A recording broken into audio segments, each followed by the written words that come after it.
পরিমাণ বৃষ্টি হইতেছিল আমাদের মেহমান বৃষ্টি দেখে ঝড় তুফান দেখে পরে আমাদের বাসায় চলে আসছে। দেখেন মেহমান আসছে, তাড়াহুড়ো তরমুজ দিলাম আর এখন বিস্কিট দিব। দেখেন এত বৃষ্টি হয়েছে, মেহমান কীভাবে রাস্তা দিয়ে যাবে, বাইরের কি অবস্থা হয়েছে দেখেন, আমি কইতেও পারি না। মেহমান আসছে বিধে আমি জানতে পারলাম। দেখছেন কাপড় চোপড় পরিরা কী অবস্থা হচ্ছে, কী পরিমাণ তুফান আসছে।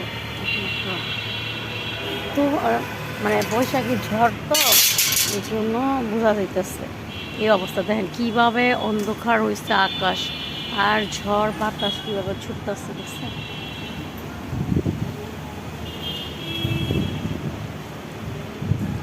কাপড় কি উড়ে উড়ে চলে গেছি কিনা তাও যায় না। দেখছেন আকাশটা,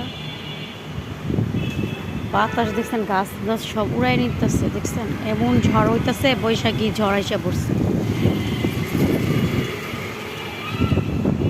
মা, গাছগুলো উল্টায় ফলাইতেছে। যাই হোক, এই ঝড়ে সবাই সাবধান, বাচ্চা কাচ্চা সবাই সাবধান, কারণ যাদের টিন সেটের বাসা বসে আছে, টিন মন ছুটটা মুটটা মানুষের শরীরে যায় পড়বে। দেখেন কেমন ঝড়, মানে দেখছেন বলার বাইরে। এই ঝড় দেখে মেহমান রাস্তাটা যাইতেছে কোথায় জানি, পরে আমাদের বাসায় সামনে ছিল তাই আমাদের বাসায় এসে পড়ছে না। এসে উপায় কি, দেখেন কীভাবে ঝড় বাতাস আসতেছে, এভাবে মানুষ যাওয়া যায়।